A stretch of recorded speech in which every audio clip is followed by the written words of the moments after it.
Hello students. So last lecture में हमने देखा था कि आर्मेचर रिएक्शन क्या होता है।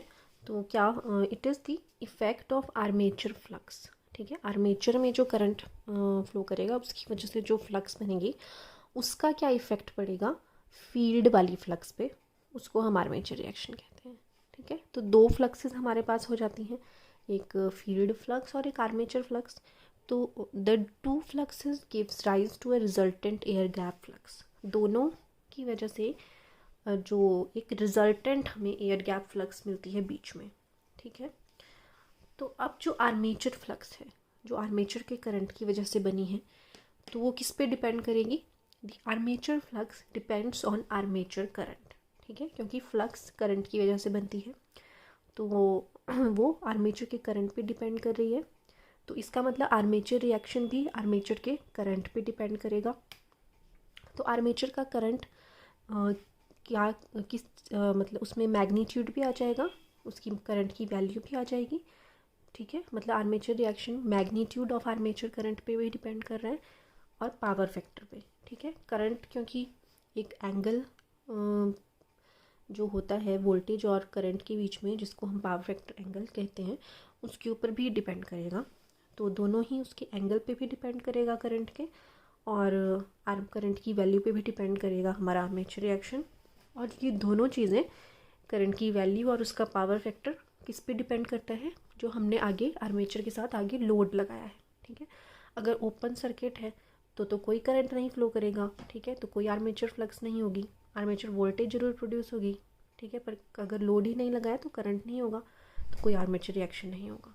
तो वो लोड पे डिपेंड करता है कि कौन सा लोड है, रेजिस्टिव है, लीडिंग है कि लैगिंग है, वो हम आगे स्टडी करेंगे।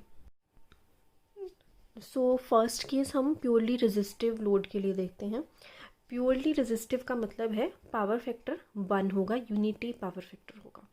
ठीक है, अब ये यहाँ पे आप इसको अपने समझने के लिए नोट फॉर्म में लिख सकते हैं। ठीक है, कि पावर फैक्टर यूनिटी है, मतलब जो एंगल होता है वोल्टेज और करंट में प्योरली रेजिस्टिव में, वो ज़ीरो होता है, आपको पता ही है। और तो पावर फैक्टर जो कॉस थीटा होता है वो 1 होता है। अब एंगल ज़ीरो का मतलब है कि जो वोल्टेज की वेव फॉर्म होती है, सिमिलरली उसी फेज़ में आपकी करंट की वेव फॉर्म भी होती है, कोई दोनों में एंगल नहीं होता। सपोज़ वोल्टेज की वेव फॉर्म ऐसी है, ठीक है, तो करंट की भी ठीक है इन फेज़ होगी, करंट की वेव फॉर्म भी इन फेज़ होगी। इन फेज़ का मतलब है कि जब वोल्टेज ज़ीरो है उस टाइम करंट भी ज़ीरो है, और जिस टाइम वोल्टेज मैक्सिमम है उस टाइम करंट भी आपका मैक्सिमम होगा। तो दोनों सेम ठीक है फेज़ में होती हैं। वैल्यू तो ऑब्वियसली दोनों की डिफरेंट होगी, पर दोनों में कोई एंगल नहीं होता। ठीक है, दोनों की वेव फॉर्म एक ही टाइम पे ज़ीरो होती है और एक ही टाइम पे मैक्सिमम होती है। ठीक है, सो फर्स्ट स्टेप है कि rotor is rotated in the clockwise direction. इस डायरेक्शन में हम रोटर को रोटेट कर रहे हैं, तो यहाँ से आप निकाल सकते हैं डायरेक्शंस। ठीक है, यहाँ तक यू ऑलरेडी नो, ठीक है, कि इसमें करंट प्रोड्यूस हो जाएगा। अब when rotor is in position as shown in the figure, ठीक है, then maximum EMF is produced in the rotor. इस पोजीशन में जब रोटर होगा, ठीक है, कॉइल ऐसे है और यहाँ पे जब रोटर है, ठीक है, और बाहर ऐसे कॉइल है, तो इस पोजीशन में सबसे ज़्यादा ईएमएफ प्रोड्यूस होगा। ये हम पहले भी डिस्कस कर चुके हैं, क्योंकि ये मैक्सिमम चेंज की पोजीशन है। ठीक है, फिर उसके बाद धीरे धीरे कम होगा और यहाँ पे आके हमारा ज़ीरो फ्लक्स चेंज होगा जब ये इस तरह से होगा, आपको पता है। तो यहाँ पे जब रोटर होगा, पहुँचेगा इस पोजीशन में, तो इस बाहर वाली कॉइल में मैक्सिमम वोल्टेज प्रोड्यूस होगी। ठीक है, तो the rotor is in position as shown in the figure, the maximum EMF is produced in the rotor. Maximum voltage generate हो रही है इस कॉइल में। ब्रैकेट में आप लिख सकते हैं maximum change in flux position. ठीक है, सबसे ज़्यादा क्योंकि इस पोजीशन में चेंज है। अब नेक्स्ट है, क्योंकि ये एक रेजिस्टिव लोड के लिए है, तो अब लोड हम कहाँ पे लगाएंगे? आर्मेचर वाली साइड में। ठीक है, क्योंकि यहाँ पे तो हम इसको खुद फील्ड बना रहे हैं और करंट हमें आर्मेचर में प्रोड्यूस कराना है, तो आगे उसका सर्किट जिस भी हमारे एक्सटर्नल अप्लायंस या लोड के साथ लगा है वो आर्मेचर के साथ कनेक्ट होगा। ठीक है, तो अगर वहाँ पे प्योरली रेजिस्टिव लोड है तो जो करंट प्रोड्यूस होगा इसमें वो वोल्टेज के फेज़ में होगा। अगर कोई भी हमने आगे लोड नहीं लगाया है, इसको ओपन सर्किट रखा है, तो यहाँ पे इस जो भी कॉइल रखी है वो अगर ओपन सर्किट है तो उसमें सिर्फ वोल्टेज प्रोड्यूस होगी, कोई करंट प्रोड्यूस नहीं होगा। कोई करंट अगर प्रोड्यूस नहीं होगा तो इस कॉइल में कोई फ्लक्स भी प्रोड्यूस नहीं होगी, ठीक है। वोल्टेज तो इंड्यूस होगी, बट अगर आगे लोड लगा दिया तो उसमें करंट फ्लो करेगा कॉइल में, और अब वो करंट अगर प्योरली रेजिस्टिव है तो वोल्टेज के फेज़ में होगा, ठीक है। तो ये वाली पोजीशन मैक्सिमम वोल्टेज की पोजीशन है, तो मैक्सिमम करंट की पोजीशन भी यही होगी क्योंकि ये प्योरली रेजिस्टिव लोड है, ठीक है। तो it is also the position of maximum current. अब हमें करंट की पोजीशन भी पता चल गई कि यही पोजीशन है मैक्सिमम करंट की, तो करंट की डायरेक्शन हमने मार्क कर दी। और इसमें अब दो फ्लक्सेस हो जाएंगे, एक आपका इसकी वजह से, ठीक है, और एक हमारा रोटर की वजह से। तो द फ्लक्सेस फाई ए मतलब flux due to armature and phi F due to field, ये हम आगे अब फिगर में बनाएंगे। सो अगर फ्लक्स बनाते हैं, अब सबसे पहले हम फील्ड की ए डायग्राम, यहाँ पे फ्लक्स डिस्ट्रीब्यूशन ऑफ फील्ड, तो ये पहले भी हमने डिस्कस किया था। नॉर्थ से इस तरह से बनेगी बाहर, नॉर्थ से साउथ और inside south to north, closed loop में हमेशा, ठीक है। इस तरह की आपकी मल्टीपल लाइंस होंगी, और एक ही मैं भी ड्रॉ कर रही हूँ, आप ज़्यादा कर सकते हैं, ज़्यादा कर लेना। और इसकी जो बनेगी वो हमारी अगेन यहाँ से आप देख लीजिए, नॉर्थ ये आउटसाइड है तो इधर नॉर्थ से साउथ की तरफ आएगी इस तरह से, और इनसाइड साउथ टू नॉर्थ बनेगी, ओके। प्रीवियस वीडियो में भी हमने ये देखा था। तो दो फ्लक्सेस हो गई, ये हमारी फाई एफ हो गई और ये फाई ए हो गई। अब दोनों का रिजल्टेंट क्या होगा, ठीक है। तो अब देखते हैं, फेजर डायग्राम हम बनाएंगे, ठीक है। तो यहाँ पे देखो, इस डायरेक्शन में अपवर्ड डायरेक्शन में हमारा निकल रहा है यहाँ से, ठीक है। ये हमारा फाई एफ हो जाएगा, ओके। और इस डायरेक्शन में आपका फाई ए हो जाएगा 90 डिग्री पे, यहाँ से यहाँ तक।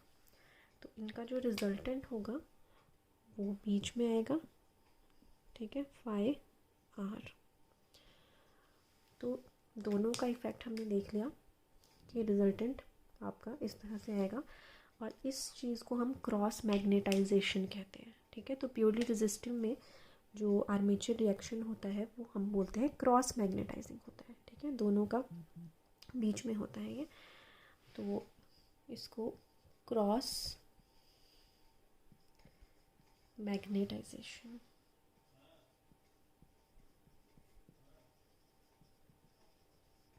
ठीक है।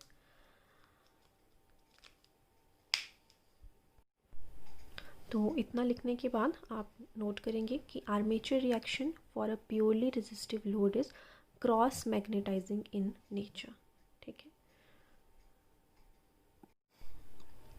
अब हम लैगिंग पावर फैक्टर डिस्कस करेंगे।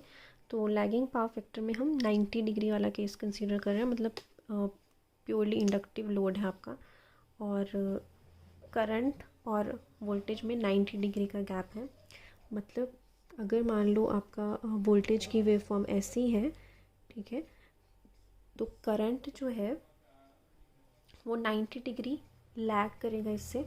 मतलब अगर मान लो वोल्टेज इस पॉइंट पे मैक्सिमम है तो करंट इसके 90 डिग्री के बाद मैक्सिमम होगा, ठीक है। मतलब इस पॉइंट पे वोल्टेज मैक्सिमम है, करंट वाली वेव फॉर्म इस पॉइंट पे मैक्सिमम होगी, 90 डिग्री के बाद मैक्सिमम होगी।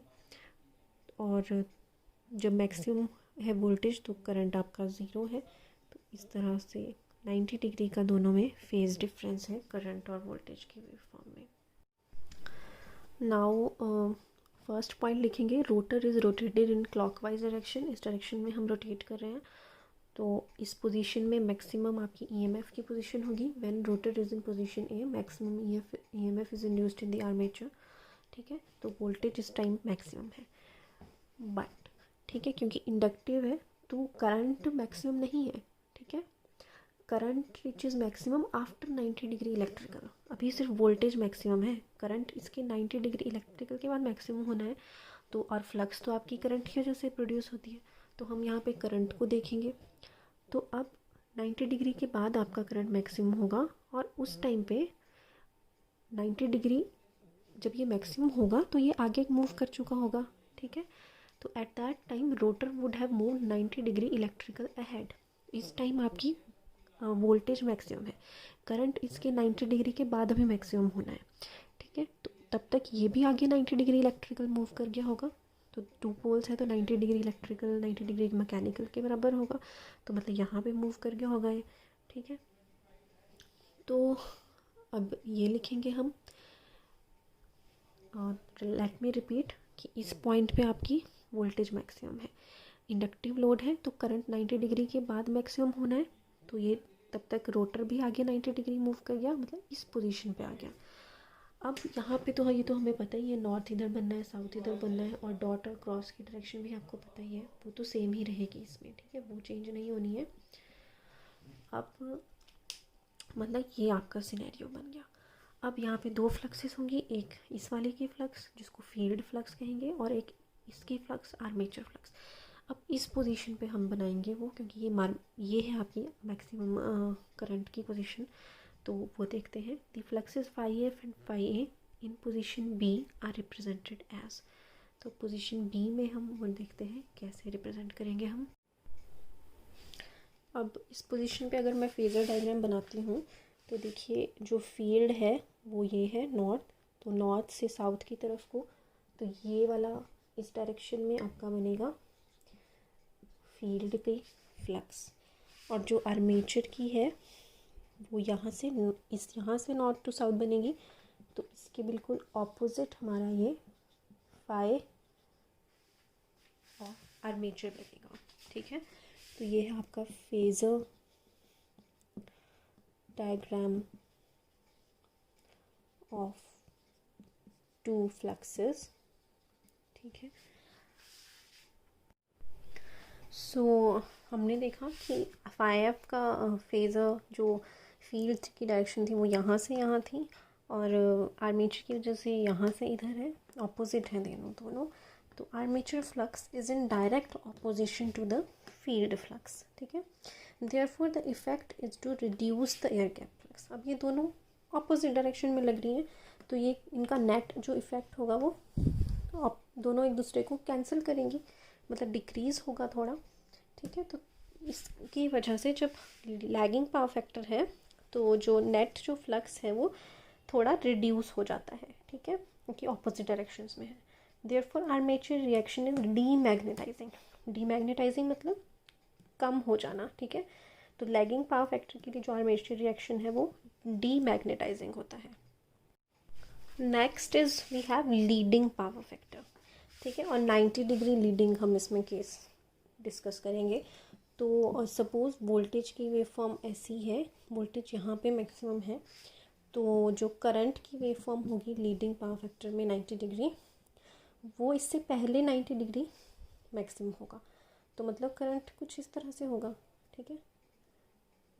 यहाँ पे ही ये मैक्सिमम हो जाएगा 90 डिग्री पहले ही, और इधर ऐसे आएगा, तो इसकी वेव फॉर्म आपकी 90 डिग्री फेज डिफरेंस पे मिलती है। करंट जो है वो वोल्टेज के पहले ही आपका 90 पे पहुंच जाता है, ठीक है। सो नाउ हम लीडिंग पावर फैक्टर का केस देखते हैं। तो ये एक 90 डिग्री लीडिंग है, ठीक है, मतलब प्योरली कैपेसिटिव लोड है। तो अब इसमें देखिए यहाँ पे सिमिलर है कि rotor is rotating in clockwise direction, इस डायरेक्शन में रोटेट कर रहा है। तो सेकंड पॉइंट है when rotor reaches position shown in figure A maximum EMF is induced. इस पोजीशन में इस कॉइल में मैक्सिमम ईएमएफ प्रोड्यूस होगा, क्योंकि मैक्सिमम चेंज इन फ्लक्स की पोजीशन है ये, ठीक है। पर ये एक लीडिंग पावर फैक्टर का लोड है, तो करंट इससे पहले ही मैक्सिमम हो गया होगा 90 डिग्री पहले, ठीक है। Since load is leading 90 degree, ठीक है, therefore current reaches maximum 90 degree electrical before, ठीक है। करंट 90 डिग्री इलेक्ट्रिकल डिग्रीज पहले ही मैक्सिमम हो चुका है, ठीक है, बिफोर मैक्सिमम ईएमएफ पोजीशन, ठीक है। मैक्सिमम ईएमएफ से 90 डिग्री पहले ही करंट मैक्सिमम हो चुका है, ठीक है। तो इस पोजीशन में मैक्सिमम ईएमएफ था, तो करंट 90 डिग्री इससे पहले ही मैक्सिमम होगा, तो इसके 90 डिग्री पहले ये रोटर कहाँ पे होगा, इस पोजीशन में, ठीक है। तो इससे यहाँ पे पहले यहाँ से रोटेट करके आया होगा, तो इससे पहले वाली हम 90 डिग्री की पोजीशन बनाएंगे रोटर की, ये वाली होगी। इस पोजीशन पे आपका करंट मैक्सिमम है, क्योंकि ये कैपेसिटिव लोड है, लीडिंग लोड है। अब इस पोजीशन के लिए हम फ्लक्सेस की डायरेक्शन देखेंगे। The fluxes phi A and phi F are as shown in figure. अब हम बनाएंगे अपनी फ्लक्स की डायरेक्शन। सो अब अगर हम इसकी बात करें तो इसमें जो फ्लक्स बनेगी वो कैसे बनेगी, नॉर्थ से साउथ, ठीक है, आउटसाइड, ओके, एंड इनसाइड है साउथ टू नॉर्थ, ओके। तो इस तरह की पोजीशन बन रही है, मतलब इस डायरेक्शन में आ रहा है, तो ये हमने बना दिया अपना फील्ड की डायरेक्शन। और इस डायरेक्शन में हमारी आर्मेचर का फ्लक्स कैसे बन रहा है, अब देखिए नॉर्थ है, तो ये यहाँ से नॉर्थ टू साउथ बनती है, और इधर इंटरनल साउथ टू नॉर्थ, तो ये भी इसी डायरेक्शन में आ रही है, इसकी वजह से जो फ्लक्स है, ठीक है, जो इसका डायग्राम बनेगा, तो ये भी आपकी इसी डायरेक्शन में आएगी, ठीक है, ये फाई ए आ जाएगा, ओके। तो ये है आपका phasor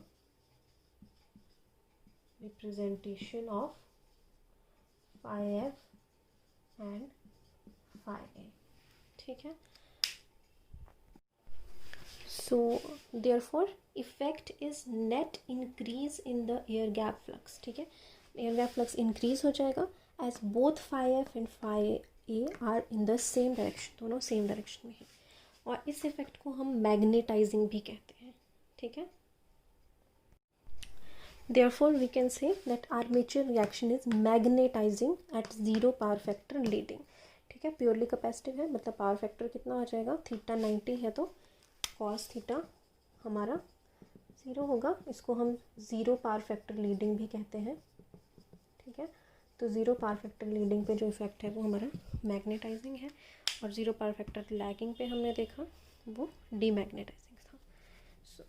so that's it, thank you.